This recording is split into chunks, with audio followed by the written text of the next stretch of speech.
some big news coming out of the NFL. The Combine is now up for bid after the 2023 one will become, the 37th year that the Combine has been in Indianapolis, Indiana. Let me tell you why I think this is a bad idea, aside from the fact that we directly benefit from it and our friends benefit from it and restaurants that we are close to benefit from it.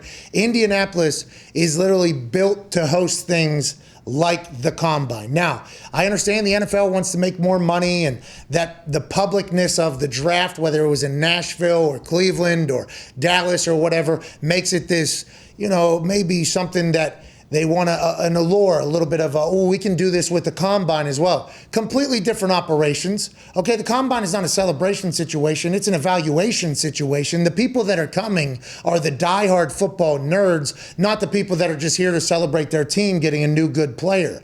I think leaving Indianapolis will ultimately be one that a lot of people in the NFL, whether it's the coaches, the front office, the scouts, and everything like that, with their convenience of every restaurant basically saying, hey, you can do whatever. There's a certain group of coaches that meet in this back room of this restaurant that has been shut down, and 3 chefs are there for them at that night because they know they're going to be there. It's just like, at this point, with everything in walking distance in Indianapolis, it's an NFL spring break, and it just seems like the city embraces it and loves it. Even after 30-some years or whatever it's been, they're going to move it. Somebody will bid for it, and I know that it just will not live up to what Indianapolis is. This place is literally built for it. You can walk from a tunnel from the stadium into the convention center. From that, you can get into a tunnel that leads you to like 5 steakhouses that are just beautiful, the hotel you're sleeping in, and everything like that. It's built to host events. It's built for the Combine, and they're going to move it, which is a shame for the community, for the city,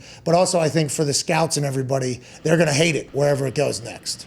Yeah, and where can it go? It has to go somewhere where they have a dome, because they're not going to have them run outside and do everything. So Dallas, Jerry allegedly was building this entire thing up for the Combine, is what one person wrote and said. He has the medical facilities in one place where you can get tested. He has the field in one place. There's a hotel right near there. I guess there's restaurants right across the street. So he literally might have just built Indianapolis in this little area, which is a brilliant move, because the Dallas Cowboys bus that moves throughout Indianapolis that Jerry is on those nights of the Combine, where you know exactly what club the Dallas Cowboys front office and Jerry are in. Then they leave the club, go back on the bus, drive a half block down the road to the next bar or club. They get back off the bus. You see Dean Blandino, the director of officials, getting off the bus in Indianapolis. It's just like, if Jerry was like, that time we have in Indianapolis every year is the fucking best, isn't it? There's no way for us to profit off it, though. The city does. These restaurants that shut down everything to make us happy, and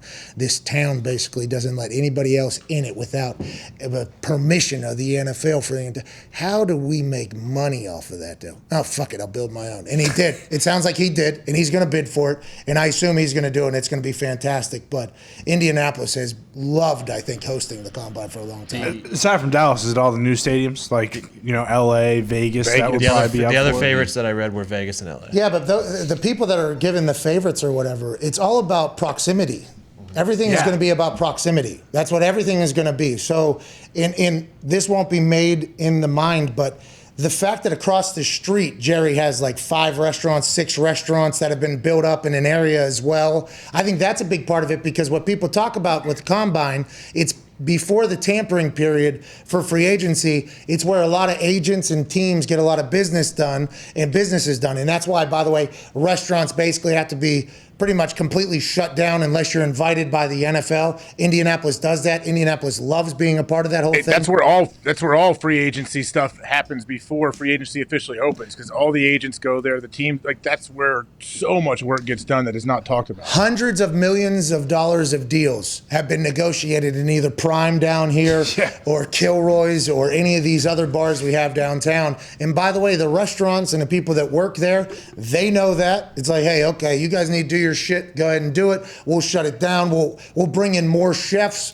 more food, more whatever you need. It's like, I just think that Indianapolis is one of the only cities that if the Combine was to leave, like for instance, if they do it in Dallas, Dallas will love it. But if it was to leave, I don't think Dallas would be like upset. They'd be like, oh, that's kind of how it goes. I think Indianapolis would be very bummed if the combine left because I think there's a lot of pride taken in it, like how the whole thing is handled. You know what I A mean? great pub for the city too. Like great pub the whole week. Like is on TV. They're talking about Indianapolis. They're showing shots from outside, from downtown. Like it's really big. Well, I feel like for everything. Well, and it showcases on a national level with the NFL what Indianapolis is, which is a host city. Like the conventions that come through here, every convention comes through here, and there's just thousands and thousands of people that fly into Indianapolis for the convention. They stay in an area, their meetings are in one area, and they just walk around. And all the bars are like, hey, welcome to town. Where are you from? Blah, blah. It's built for that type of thing. Now, it sounds like Jerry created a very similar thing with exact that same he thing. owns the entire thing.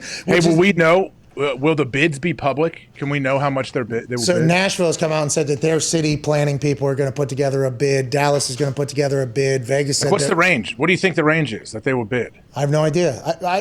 I met the people that put the Super Bowl presentation together for Indianapolis, and that's a full thing, and obviously there's money involved in it. And by the way, you look back at Super Bowls, ask everybody who the greatest host was.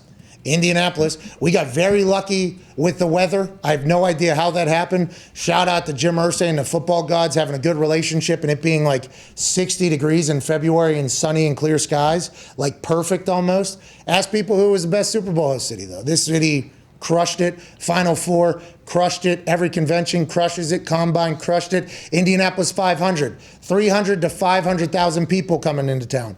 Crushed it. It's just, I think that is something that I wanted to say for the people of Indianapolis, although in the long run, it's not going to matter because dollars will win this whole thing and they'll try to make it a spectacle everywhere. Are these 5 to 10 year bids, or is this like just like the Super Bowl? Every year they were going to renew and do a different place for the combine. I don't know. That's interesting. Coaches and scouts and stuff, they want it to be a longer period. Like Yeah, they so don't want, they- they don't have to learn a new. Yeah. Yes, exactly. The NFL would want the NFL would want 1 year deals Yeah. because they can just keep re-upping and re-upping for more money. Yeah, because you become a free agent every year. All of a sudden, the combine becomes a free agent every year. And I don't know how long are there like Under Armour deal or who they got now? They got New Era, I think. New Era is the deal. How long is that deal for? What if they were just negotiating 1 year deals with brand, location, everything? Just they become free agents every single. They could. Nuts. If they wanted to, they could. Like the TV deals. Like imagine if they were doing the TV deals. 2-3 year increments. Yeah. Oh my That'd be god. ridiculous. I mean, don't you